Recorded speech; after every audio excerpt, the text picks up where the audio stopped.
Ladies and gentlemen, I'm Hal McMillan, and I'd like to welcome you to our Grow Group meeting tonight, October 4th. We've got a good agenda tonight. We're going to have questions and answers toward the end, so just bear with us on that. We've got a lot of really good reports. I'm going to go through real quickly over the agenda and who you're going to hear from tonight, and then we'll turn it over to the people. And as we change speakers, I'll introduce each speaker, and then they'll come up and give their deal, and then hold all your questions till the end, and we'll be there. There's a number of elected officials in the room, and we didn't write a list. Thank you to all the elected officials that are here. God bless you. Just everybody that's elected, give me a quick wave right there. Just thank you very much, all my elected officials. Thank you for being here tonight. First off, we're going to hear from George Swift, the President and CEO of Southwest Louisiana Economic Development Alliance. He's going to talk about the growth and progress update. We're going to do a communications report. I'm going to go over that. That's going to be very quick. Mayor Roach is going to talk about the affordable housing initiatives. Rusty Vincent of the Go Group of Public Service Improvements is going to talk about drainage, policy and approval, and the next steps. Mike Flory, Chair, he's going to talk about the I-10 Bridge construction project and its modeling. Cherie Swallow, Executive Director of Imperial Calcasieu Planning and Development Commission. She's going to come up and visit with us on some issues. Dick Grimion is going to talk about the anticipated traffic impacts and planning, what we have going there. Mike Vizano, Special Services Commander, Calcasieu Parish Sheriff's Department, is going to give us a report. And I'm going to read Ann Knapp's report. Ann's not able to be here tonight. She had some health issues in her family, so I'm going to read through her report, and then the end will be questions and answers. So we'll move through that. We'll listen. You'll see the reports, and then we'll have time for all the questions that we may have toward the end. With that, welcome, and I'm going to introduce George Swift, and he's going to give us our update on our growth and progress update here. Thank you, Mr. Chairman. It's good to have all of you here at the Seed Center. You know, this is our 3rd anniversary of the Seed Center. Time flies when you're having fun. And this was put together, one of the more collaborative efforts in the country. The Calcasieu Parish Police Jury and the City of Lake Charles designated some of the hurricane recovery funds from Hurricane Rita to help fund this. And the U.S. Commerce Department, EDA, gave us a grant, about $4 million. The Chamber sold our building downtown, and we were able to get McNeese University to put up the property that was originally given to the university by the Sherman family. So you put all that together, you've got public, private, state, local, federal, and it's the Seed Center.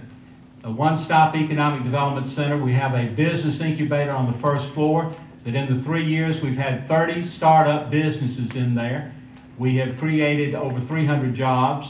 We have right now about 15 clients in the incubator. They come and go as they grow out. And so if you know of anyone interested in starting a business, please have them contact Mr. Adrian Wallace, Executive Director of the incubator, and we have a place for them here. Well, with that said, as we talk about what's happening in Southwest Louisiana, you know, we're always having folks saying different things to us. Some people say we're too optimistic. Some are saying other things that are negative, believe it or not. And so today, this is not what we say, but this is the Baton Rouge Business Report. Dr. Lawrence Scott, who came last week with his 2-year Louisiana economic forecast, and in the Baton Rouge publication here, it says the state will have flat growth for 2017. But the headline is, and this is Baton Rouge, the Lake Charles MSA, that's Calcasieu and Cameron Parish, remains the hottest area of the state. This region has a remarkable $45.4 billion in industrial projects under construction. Sometimes we don't realize what that means. Dr. Lawrence Scott says that in a good year in the past, if you had $5 billion in projects statewide, that would have been a big year. We've got about $45 billion underway right now. We've got another $58 billion that are in the various stages of development. And so when you hear people talking about is it happening or when is it going to happen, it's happening now and more on the way. Now, R.B. Smith and I have left a couple of projects off the list that are valued at about $20 billion, just confidentially. But so we've got over $100 billion, and we've got a little room for slippage in there. So things are looking very good. But I want to emphasize again that this region is very fortunate. We have got more construction underway than we've ever had before, and a lot of things are going on. The big ones are, of course, Cheniere LNG in Johnson Bayou, Cameron LNG at Hackberry, the Axiall ethane cracker unit, and the $11 billion Sasol ethane cracker unit. Those are the big projects that are underway, but we've got some others. Now, Dr. Scott did point out in his report that the declining oil prices are having a slowdown effect on some of the industrial projects. And among those are the Sasol gas to liquids plant.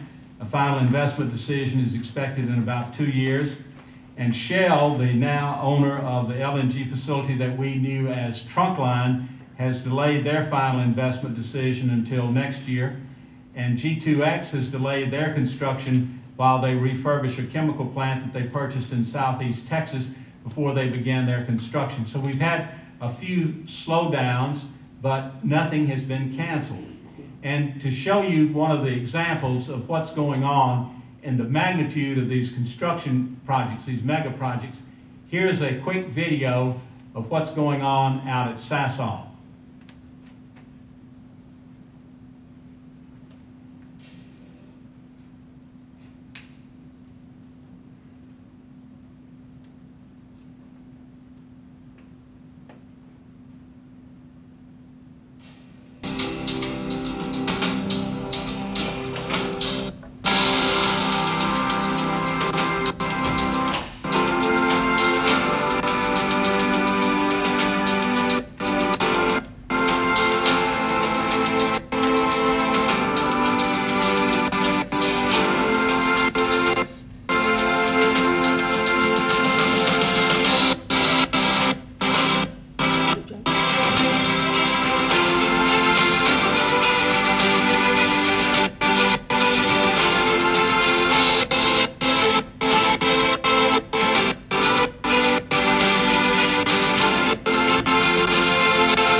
Well, despite the interruptive music there and the buffering, the scope of that project is tremendous. There are not many like that anywhere in the nation, and we've got several. We've got Cheniere, we've got Sempra, we've got Sasol, and more on the way. And this is going to have a lot of impact on our workforce, and at this time I'd like to call on R.B. Smith, who is our Vice President of Workforce and Business Development here at the Alliance, to give an update on what's happening on the workforce.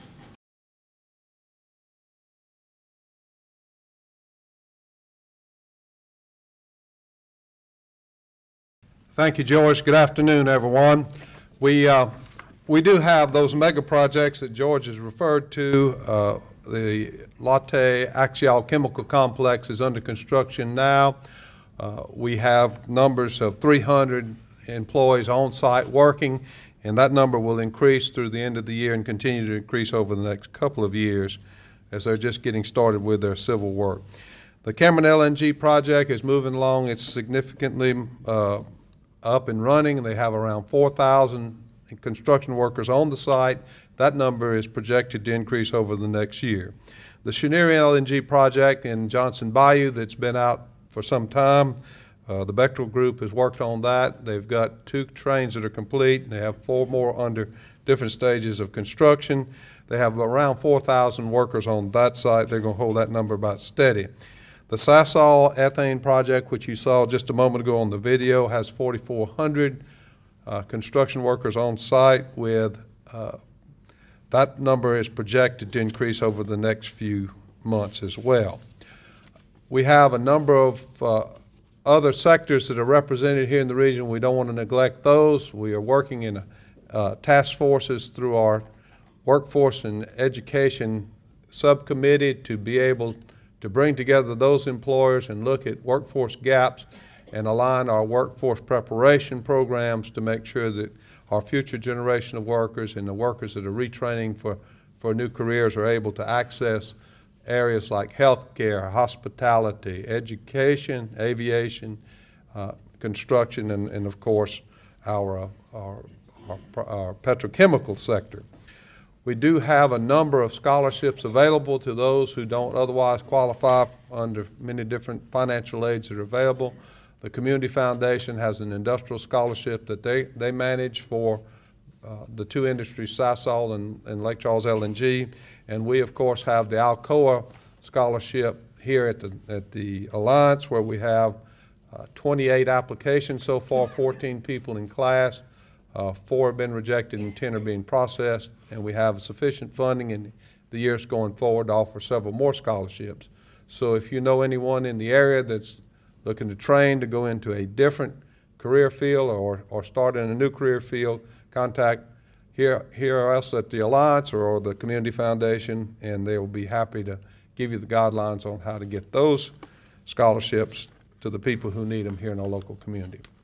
There's plenty of time for answers later on, but George has already told you we got stuff in our shirt pocket that we can't talk about, but there's more on the way, so we're just happy to report that. Thank you. Thank you, RB. On the communications report that I wanted to give, communications is a key, whether it's in business, whether it's in safety at the industry, whether it's politics, we've got to communicate. And we're going to do our best here at the Go Group to make sure that Southwest Louisiana knows what we're talking about, what we're doing here, how we're trying to be proactive and communicate. Basically, Karen wanted me to relay to y'all that this is one of her major emphasis, that she's going to work hard on making sure that we know what's happening with this Go Group. We've been meeting quarterly pretty much, but sometimes they get a little lengthened out. We want to make sure that we've got information, good information to give you when we have these meetings, so we're not just sitting here going over the same thing. I want to just let you know that we're going to err on the side of good communications and frequency with that. One of the things we're looking at, we've been meeting in core groups, smaller groups talking about our communication, is we want to get up-to-date input on how many construction workers are here on the different projects that are going on, as well as percentage complete. We want to try to get all this information, compile that, and get this data out to the people of Southwest Louisiana so we'll know in each project where we're at. We're working on that, we're compiling that, and it's going to be coming out here before long. With that being said, I'm going to bring up Mayor Randy Roach, and he's going to speak to us on our housing initiative.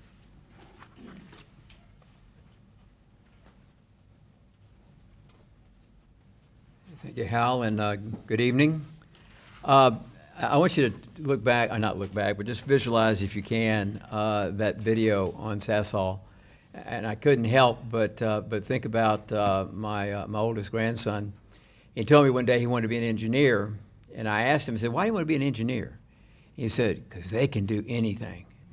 And when you look at that video and you think about the fact that just a couple of short years ago, that was nothing but basically just raw land out there. And they've taken that and they have put in place this facility, and they're building it right out of the ground. It's an amazing thing to see, and it's an amazing thing to watch happen. And to think of it happening right here in Southwest Louisiana is something that I think we should all be very excited about. We talk about growth, we talk about economic development, we talk about the Go Group, and we talk about what does the Go Group do, what does the Go Group help us do. And I'd like to suggest to you this viewpoint. It's something I think that's important to keep in mind, is that as this growth and development happens, it's happening in a community that has never experienced anything like this before. But not just our community has never experienced anything like this before. There are very few communities in the country that have experienced anything like this before. And I'm somewhat reminded, you know, when we talked about putting the Go Group together, we talked about a strategy, the same type of strategy that we used post-Hurricane Rita in terms of our recovery, working together on different issues in different areas to focus on. And one of the things that I remember during that Hurricane Rita experience there was a question that was asked, and some people were complaining about the speed and the lack of progress that was being made in certain areas. And one of the folks in Baton Rouge said, you know, he understood, and he was you know, trying to relate to the problem, but he pointed out, he said, but I got to ask this question: compared to what? Compared to what? That was a natural disaster, Katrina, Rita, a natural disaster, 2 of them that happened within a span of 3 weeks to a state, unlike anything that's ever happened before. And so now you have a similar situation here, and so I would suggest to you that the function of the GO Group is not just to solve problems, but to provide a mechanism to discuss problems and to focus on those problems and to focus our attention in areas and help direct, perhaps, those agencies that are boots on the ground, so to speak, the ones that are the front line that can address those problems and deal with those problems effectively. This is a long-term process. And if you talk about delays in projects, I'll give you an example. And I don't think he would mind me telling you this, but I was talking to Brent Lumpkin a couple years ago. We had the ribbon cutting at the Chick-fil-A out at his plaza over there off of Nelson Road. And he commented to me, he said, you know, he said, this project started 7 years ago.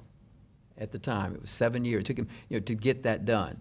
And so when we see these projects, we witness them in all of their starts and stops and all the little things that go along in making projects happen. We're not necessarily accustomed to it because we're not accustomed to the big numbers and the big types of development that we're seeing, but we see it now and we see it as it plays out, play by play, so to speak.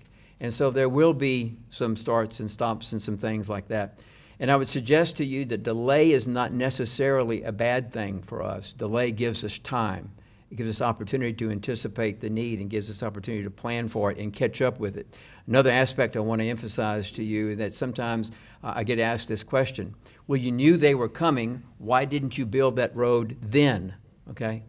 Well, think about the delays and think about what we're experiencing.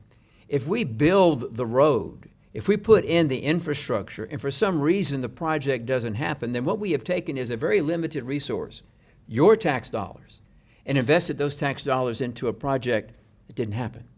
So I would suggest to you that probably, although it's painful to say, that probably in the public sector, we need to be maybe a step, a little bit, maybe a half step behind that growth, just to be sure that we're doing with those resources what needs to be done with those resources and being as efficient as we can be with those resources. The topic that I have to talk to you about tonight is housing. I've already exceeded my time limit. Karen told me I had 4 minutes. But I'm gonna share with you a little bit about what we are working on in terms of trying to address the housing need. And a couple of points that I want to emphasize to you. Number one, we're not talking about public housing, okay? We're talking about the Calcasieu Parish Police Jury and the City of Lake Charles partnering together to help address an issue that deals with the private housing market. We're not trying to interfere with the private housing market. We're trying to support the private housing market and focus on a price point. That's the kind of a term of art that they use, a price point, the price point for houses of $175,000 and down and lower, and a price point for rent less than $1,000 a month. And who's that market designed to help? It's designed to help the folks that have been living here for a long time, because those folks are not being paid the per diem that construction workers are being paid. They're not being paid to supplement their weekly wage in order to support their need for housing. But nonetheless, they are competing with those who are receiving that extra benefit in order to cover those housing costs. And so what's happening in the marketplace today? Market rents are increasing. And let me give you an example. And this is from a letter from the from the Lake Charles Housing Authority. And this is a letter talking about that problem. They said a real example of the problem that the Lake Charles Housing Authority is experiencing is that we have been put on notice by a number of landlords that they will no longer rent under the Section 8 Choice Voucher Program. Now, it used to be that the Housing Authority had a waiting list of property owners that wanted to get into the program. Now we have property owners getting out of the program. Why? Because they can receive more money for the house in the conventional rental market. And this is what Ben Taylor says. He says, I understand and appreciate the laws of economics, but that will not help the affected families. But we have received authority from HUD. They had to go make a special application to get a waiver to increase their market rent that they can pay with the funds that they have available. Even that is not going to be enough to keep enough housing available through that program. Another letter from Project Build the Future. He says, in just 1 year, Project Build the Future, which is a nonprofit agency that is building houses, our construction costs increased from $70 a foot to $80 a foot. And as a nonprofit agency, our construction costs have increased, and therefore so must our price points. We have a waiting list of people that want houses, and they can afford to pay approximately $800 a month. Another example, we had 36 low-income families attend a program that we started called Match Savings Program. They put up $1, we put up $4. We had 36 families come in our first meeting about a year ago. Just about a month ago, we had another meeting, same informational session. More than 100 people attended. Lake Charles citizens are just as eager to achieve home ownership, but now they're desperate. Okay? So that's what we're talking about in terms of need. And then from Habitat for Humanity, they said the housing study done by the Chamber of Southwest demonstrates our community's demand for housing, but more importantly, as Habitat, we're seeing the real-life need as evidenced by the fact that in our last 2 open enrollment periods held this year, we have over 140 families apply for the 5 to 10 homes that we're building. Basically, or realistically, we were able to serve only a small fraction of those who desire and need simple, decent housing. Our community will suffer if the housing market is not satisfied. So that's what we're talking about. And what we are working on right now, we have identified a consultant. We're seeking approval from the police jury and the police jury in the city of Lake Charles City Council to enter into an agreement with the consultant to develop a plan that we can present to potential investors, including industry, in an effort to try to supply not only the land for development, but also provide a mechanism for financing that development. I have an idea. I've talked to a lot of people about an idea that I think will work, but industry and potential people who want maybe to contribute that don't want to know what I think. They want to know what the experts think. That's why we need this consultant to help us with this program, and I've just described for you the need, and we're very optimistic about being able to get a program going that I think can make or help make a difference for the people who live and work here. Thank you. At the 4.5-minute mark, I was stepping on his foot.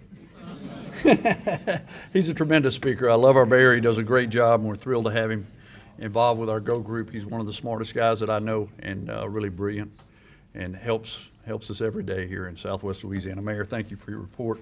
Rusty Vincent, who's the Go Group Public Service Improvements Task Force. Rusty's going to come up and speak about our drainage initiatives, and he should have 4 to 5 minutes also. We may let him run a little long. You're wrong, Hal. I don't have an answer, so I don't have anything to talk about right now. But actually, you know, this is a very, very tough question based on what's going on in the last year. Our weather has changed. We've seen a lot of flooding and things going on.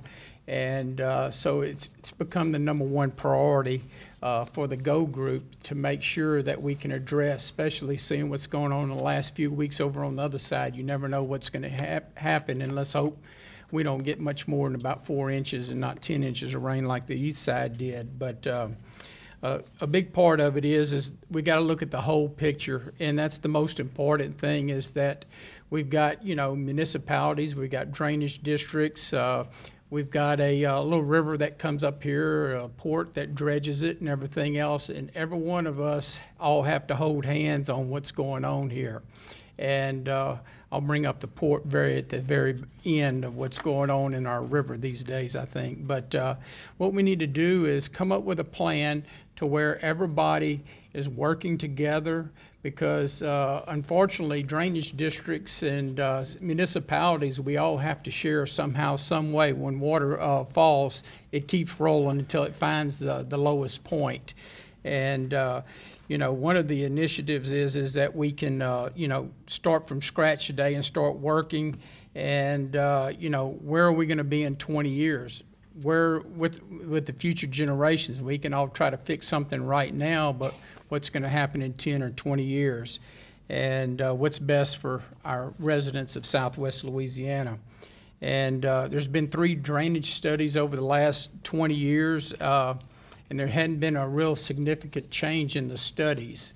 But like I'll say once more here, I think we've seen a significant change in things here in the last year just with weather and what's going on, especially with tidal surges where your water has to go at some point in time.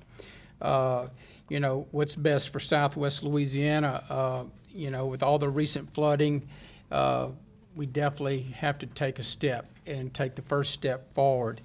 And one of the things is you know, we've had consultants, we've looked at drainage in other municipalities, other studies, we've learned some from that, but we're a very different municipality having the estuary like we have and where we are and what's going on here.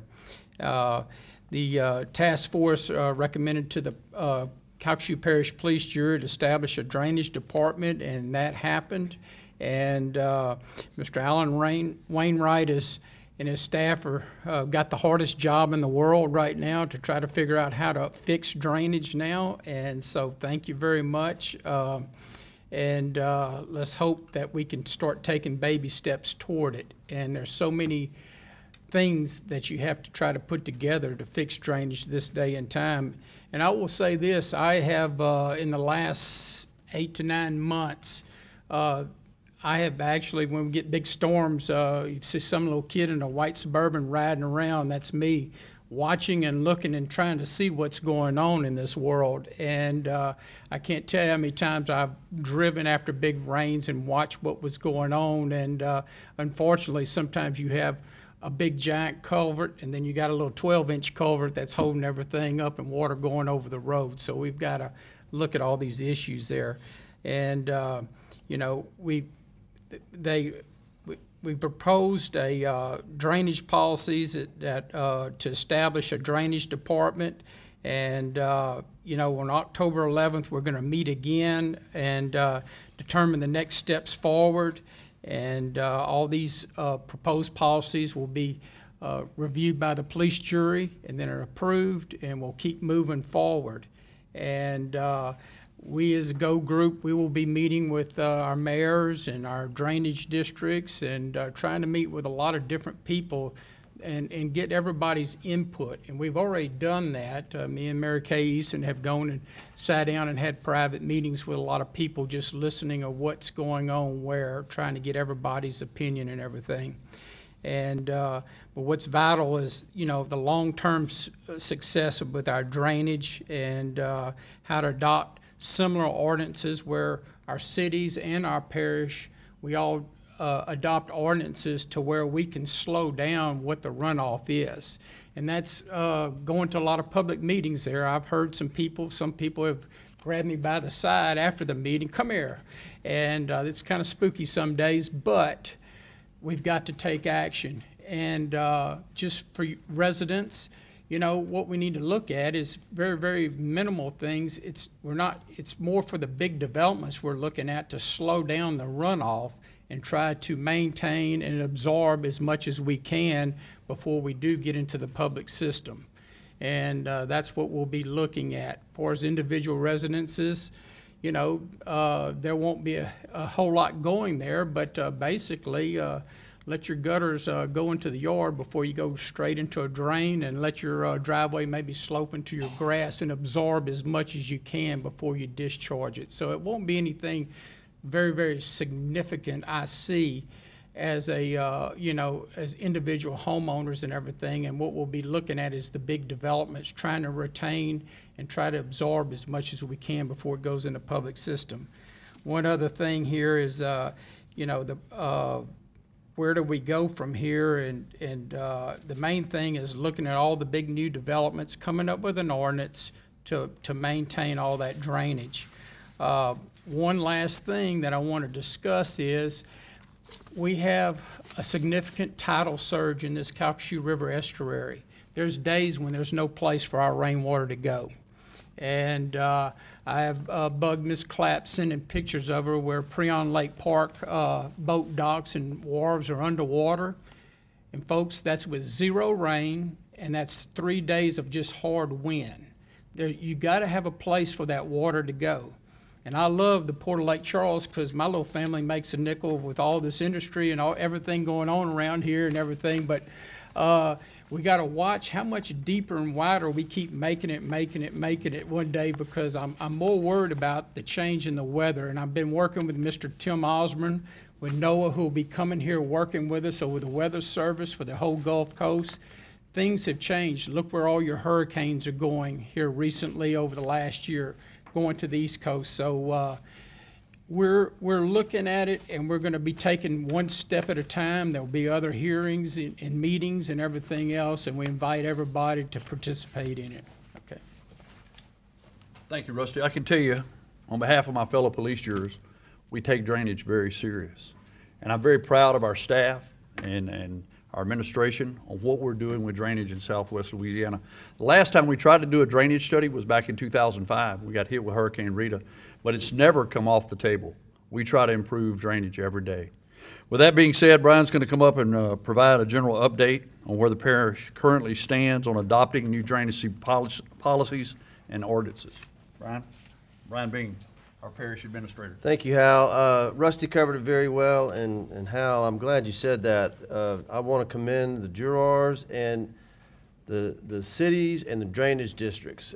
We have worked together more in the last year, basically, than we ever have before. And I'm not just saying that because it's the right thing to say. We all needed to come together. One of the strongest things we heard from residents throughout all of the public input: please make sure whatever y'all do, you're working together, because drainage goes through cities, outside of cities. It goes through parishes. So what we do affects Cameron Parish, and they know that. So it's not only a parish thing, it's regional. So that's very important. I just have one slide, but it encapsulated a lot of what we do. And Joseph, I'm gonna need a little help. Oh, good, he's right there. You'd have been a snake, you'd have bit me, huh? We have, thank you, Joseph, what's called, we haven't really formed it yet, but it'll be easy to do. We've done it informally. If you look at the top on the screen here, a drainage coalition is simply a lot of the right staff people, your engineers, your planners, your drainage district superintendents, cities, parish, drainage districts, coming up with helping us put together the policies and ordinances on the left side, which is what Rusty mentioned. And by the way, a lot of this is being presented, was presented on August 25th. The Drainage Committee for the Police Jury meets next Tuesday, October 11th at 6 o'clock at the Police Jury meeting room to take action on those, as well as just hopefully a path forward, or an okay to go forward on the right side of things, capital improvement. And it's probably a little oversimplified, but when you say, okay, this whole big drainage thing, what is it? This graph, by intent, captures it all. You have to do a couple of things. We do recognize there are a lot of areas where we need to do some improvements, drainage drainage laterals or retention. That's what's on the right. So we know we got to start doing more of those and faster. But that takes care of the problems we have now and have had for years and years. We got to stop doing the things that have got us to the point where those are problems. So on the left, when we talk about policies, that goes into the development. When Rusty talked about what happens when the rain hits, we got to deal with that, because every time you put a building or a driveway or something, it creates more runoff, and that's the culprit. So I think it's a very forward-looking thing, and we appreciate, too, the GO Group. Randy covered it well, what the GO Group's purpose is. The task forces, and Rusty's on it, Mike Flory's coming up in a minute, they're made up of citizens by intent to keep pressure on the rest of us in the public sector to work through these things that nice big study said was important. And so we greatly appreciate their time and effort. It's not an easy job. They do get the collars pulled once in a while, but it means a world of difference when it's coming from citizens. So thank you for all your help on that, Rusty, and the rest of you in the GO Group. Hal, that's all I had. Thank you. Thank you, Mike. Thank you, Brian. To call up Mike Flores. He's going to be. Thank you, Brian. I was thinking about Mike already. Mike's going to discuss the Go Group involvement in spearheading the effort and conducting a study on how traffic would be impacted by the construction on the I-210 bridge. Mike Flory. Thank you, Mike.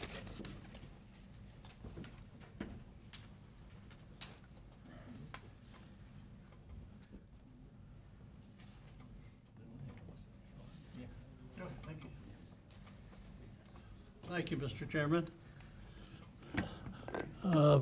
Good evening. My name is Mike Flory.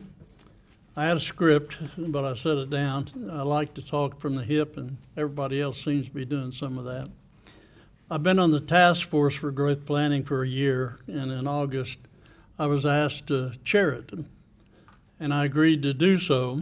And with the help of Michael Sanji, we focused on two major issues that we saw our task force needed, and one was to develop a stronger board, which we have done already, and number two was to focus on four major goals.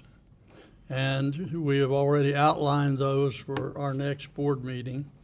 And one of those goals had to do with transportation and infrastructure. And so in our August meeting, I told the committee we really need to move forward on some activity and not sit around and let grass grow underneath our feet. And somebody at the table said, you know, there's a survey possibility if we can find matching grants, you know, to do it for the major concern that most of you know about on the construction of 210 that's going to happen next year. And so we discussed at that meeting different ways that we could possibly help with a matching fund. And I said, well, let's go to the police jury firsthand and see if we can get help there.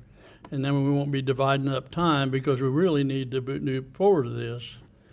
MCAL, Cherie's group, had uncovered $70-some thousand, I believe it was, or higher. The bottom line is that 25% match, you know, was what was needed. And so on August the 19th, I wrote a letter to Brian requesting that happen. And thank God that they immediately reacted to it and approved it. And I thank the police jury for that, because I know Cherie has already moved forward and other issues, and their board has approved, you know, the other major part. So Cherie will probably talk a little more about it, but basically the study that I'm referring to is going to model different traffic flows and ways, you know, that we can deal with the problem that's coming up, you know, here in the very near future. And I'm excited to be a part of it, and we want to work firsthand with MCAL and the police jury and follow the study and help in any way that we can. That's all I got, Helen. Thank you. Thank you, Mike. Got that one right. Cherie Swallow, Executive Director of MCAL, Imperial Calcasieu Planning and Development, is going to come up. She's going to speak about the components of the I-210 bridge, construction impact studies, types of information, and will provide local transportation and to the safety agencies. Cherie? Thank you, Mr. McMillan. I have to apologize. After this, I have a family emergency. I have to leave. I have two of my staff members, Walter and Ben, are here. I'm happy to answer questions about this project tomorrow or further down the road. I'm excited that we have the Go Group as our partner, as well as Calcasieu Parish. I'm the new kid on the block. I've been here 6 months, and this is an exciting time to be in Southwest Louisiana. We have found 80% match for this study that Mr. Flory talked about. Is the I-210 regional traffic study, and what we're going to do is model, and I won't get into too much boring detail because modeling is it's all math and algorithms, But we're going to try to determine how traffic's going to react as DOTD starts shutting down a lane or two on the I-210 bridge, how we're going to deal with the freight traffic, because trucks aren't going to be allowed going across the bridge, how we're going to help our emergency responders when there's issues on that bridge, as well as try to identify some of the neighborhoods and what can we do to help minimize or mitigate any of the traffic impacts. And I know that sounds like a big thing. It's not that huge of a project. It's about 120 days. We're excited to be able to do this before they start work on the I-210 bridge sometime in mid-summer, according to DOTD. This also dovetails into a Metropolitan Transportation Plan update that we're going to be starting probably sometime next year. It's due in 2019, so it's kind of a precursor to a much bigger project that they're going to be doing. And what I encourage everybody to do is we're at mcal.la is our website. Talk to us. Listen for, we're going to be having public involvement, and we want to hear from people.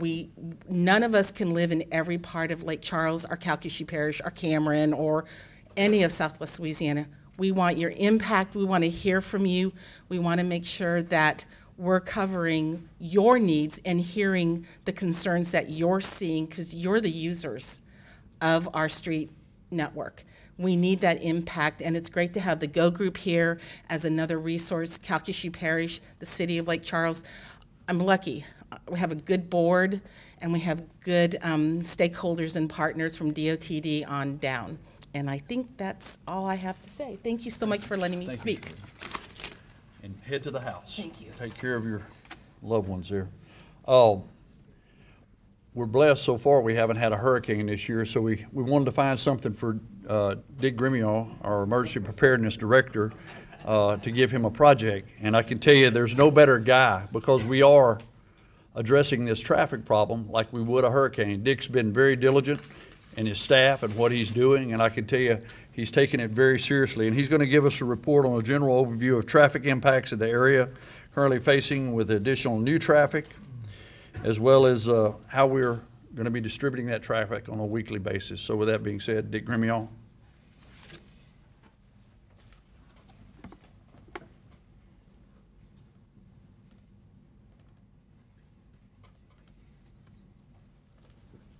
Thanks, Hal.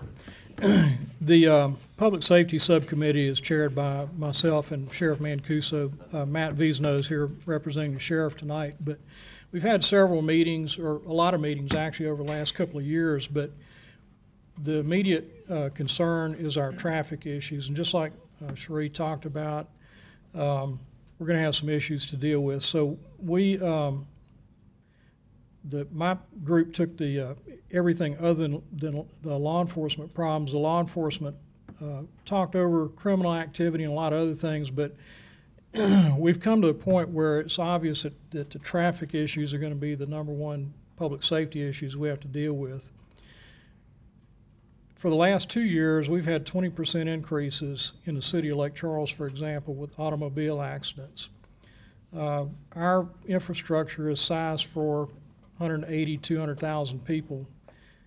911 gets a call each year. They figure that they get 1 call per person per year.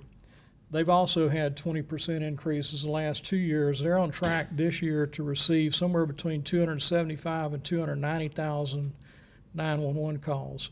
That gives you an idea of what the daytime population looks like in our region.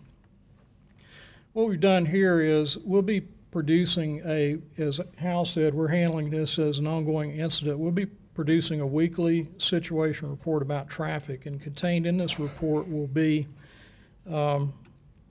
information about various locations. These are just a couple example pages. The complete report's about 8 to 10 pages long. These are what we call traffic control points, and these are where you'd find maybe a police officer sitting on the side of the road with blue lights on. That's going to slow traffic down a little bit. We're also going to have a section for state construction projects, all of which can be found on the LADOTD website.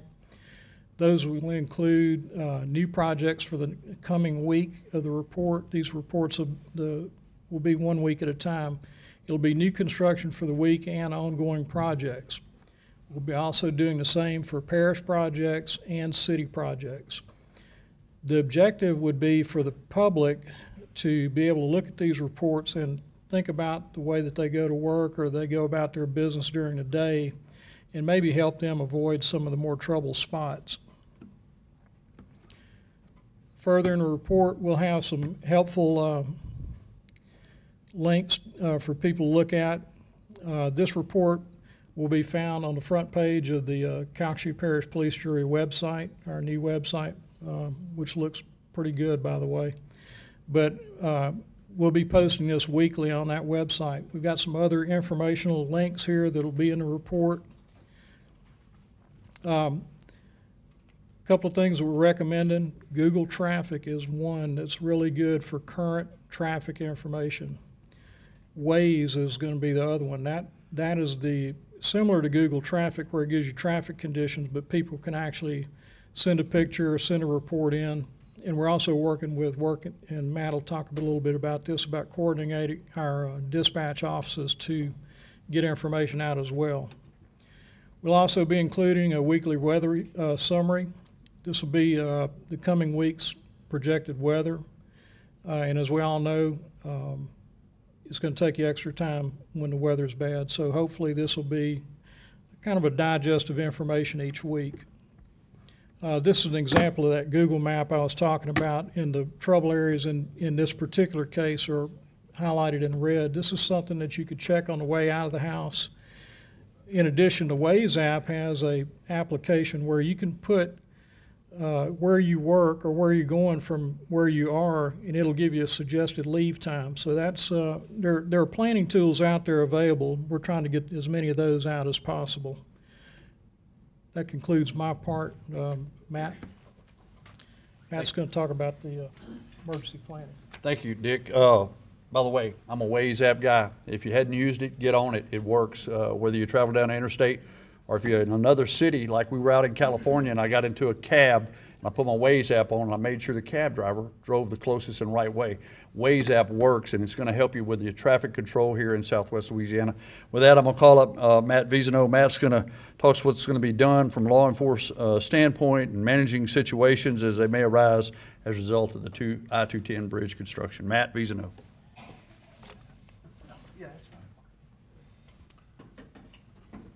Good evening. Thank you, Hal. I wish I had better news to tell you, that I had all the answers and we have solutions in place. And the study that Cherie was talking about, I look forward to it drastically to see what she could come up with. But I want to make you understand that your public safety agencies are talking about this issue. We knew there was going to be some positives and negatives associated with this growth. And this is definitely currently the most negative one. The traffic is almost unbearable now, and I think everybody can raise their hand and admit that they've dealt with it. This 210 project is only going to add misery to it. I understand that it has to happen, and we want it. We want it to be safe, and we are meeting continuously. We just met last week with all of your law enforcement, your EMS, your fire, to try to scenario base this situation from the minorest thing of a stranded motorist on 210. And then how do we respond to it? Well, I can tell you, Dick and I, we talked for probably 2 hours and we got nowhere. And I have to be honest with you. Because of the situation when all of these things are happening at the same time. We have given thought to and talked with local industry about adjusting their shift changes so that we can lessen the impact. But we really don't know exactly what we're going to do until we know when this project is going to start. And I've talked to Todd Landry several times. I know the other Mr. Landry's back there. And we are working with them. But our issues are different. Your issues are to get this road fixed and taken care of. Our issues are public safety. That is paramount. That is what our number one concern is. I don't want it to take my wife an hour and a half just to get to Pete Manita Road from where I live. But if she can do it safely, then I'm all for it. So I want you to know your public safety agencies are working. We will continue to work. We're not going to give up. I don't want it to sound like we're not going to come up with a solution, but it's going to be tough because you see we deal with the increased traffic now, and it's just going to make it worse. As Dick said, we're working together with our dispatch centers, with our communication district to come up with a frequency that we can immediately talk to other agencies, because we're not going to be able to do this with just the sheriff's office or just the Lake Charles Police or just the state police. We're going to have to work together, so we're putting all those pieces in place so that we're prepared to deal with it. DOT is doing everything they can as far as coming up with additional MAPS trucks to help us deal with it. We have even talked about the possibility of requiring wreckers to be on standby, maybe a command center that's located near the site so we can immediately deal with an incident and lessen the impact. I could talk all day about it, but I want you to know we're working the problem. We'll continue to work the problem. And we're going to come up with a solution. But our number one concern is public safety. And that's why we've given some recommendations to DOT that might not make sense when it comes to how to build a road, but they're going to keep our people safe. So please be reassured of that. Some of the other impacts that are public safety, I'll just touch on if you give me a minute, Hal. The worker villages, I'm very proud to say that we have one in place. I think they have about 900 residents there. We have had some calls for service there, but very minor, very, very minor. A lot of them have been alarm calls. A lot of them have been assistant calls. I think one domestic violence call that, we have no control over. So the impact of those worker villages are very insignificant to our traffic problems. Our crime trends have not increased substantially due to our population. It's about the same. Whatever percentage of population we've increased, that's what our crime has increased. So I'm very glad to say that your public safety agencies are working hard to combat these things, but as you all know, traffic is the big significant one that everybody's dealing with, so we'll stay on it. Thank you, Matt. Hey, let's give Matt a hand. We support our law enforcement here in Southwest Louisiana. All our sheriffs, our city policemen, and of course our state policemen, everybody out there, thank you for what y'all do on an everyday basis. A couple things in that report also. We had Todd Landry at our police jury meeting the other day where he was giving us timelines and updates. But we asked Todd to come back on a quarterly basis. We have the CGov channel, and Todd's going to come back and give us updates and reports. So we're going to do the best that we can do as Go Group to communicate. But I can tell you all the different entities that are elected officials, from the parish to the cities to the different cities, we're going to be in communication with, of course, KPLC, American Press, and let folks know what's going on. I think we're going to try our best to err on the side of communication. With that being said, Ann Knapp, our task force, education and development workforce, is not able to be here tonight. She had a family emergency. I ask that you keep her in your prayers. With that, her report says, although I can't provide as much detail, or I can't provide as much detail as Ann can, I want to at least mention a couple things that this task force has been focusing on diligently, including parish-wide education facility master plan process, performance scores, teacher recruitment, and a retention of the teachers, to just name a few of the priorities. With regard to the Educational Facilities Master Plan, the Go Group Task Force, along with the Go Group Leadership Committee, support and lend an open ear to exploring a master facilities plan on how Calcasieu Parish schools can benefit from such a plan and better understand how long-term impacts experienced through our growth can be mitigated through our school systems. This item was brought up at the school board meeting. Their long-term planning committee is reviewing options. It's been tabled at this time, but I can tell you this committee is working very diligently to make sure education in our schools are very much a priority here in Southwest Louisiana. With that being said, that's all the committee reports. If anybody in the audience has any questions, we're going to ask that you come to this mic, and I will make sure the right person here will come up to the platform here and answer your questions. Does anybody have any questions at this time for the Go Group or anything they had? If you wouldn't mind going to the, and state your name so everybody can hear, and then we'll will address the question to the person that may need to hear or have comments from. I'm Donna Little with the Louisiana Small Business Development Center here at McNeese State University. I'd like to know more about additional worker camps that have been approved and are under development. I truly believe that that's a solution for our housing problems, or a big part of our solution, and I wish more were. Okay, we're going to bring up Wes Crane. Wes may not have all the details. We go to that mic, but he's going to give us a report on our employee villages. We haven't had any recent applications for the employee village. The last one that was approved was on Bayou Den Road. That was a small worker village, and I believe they're in the process of trying to get, start construction on that. The only one that is really underway right now is the Southland Field First Light worker village, and but we do have several that have been approved, and I think we have probably, if you count all the beds, probably 10,000 plus beds. So they're waiting on to get Their own financing. right. They have to get all that, and of course they won't. They'd like to get the contracts from the industry before they start investing in that. So that's where we are. Yeah, they basically have to have contracts in place in order to build these, with that being said. So, any other questions? I would like to recognize one person in the audience. I know he drove a long ways and he does a lot of good for the state. Scott Angel is here, our Public Service Commissioner. If you wouldn't mind, let's give Scott a hand. Thank you, Scott, for being here. Our website is gogroupswla.com. If you need more information or if you want to give some information, go to our website and please do that. With that being said, thank you for being here tonight, and we'll let you know when our next meeting, it'll probably be within the next 3 to 4 months. God bless you and thank you for coming.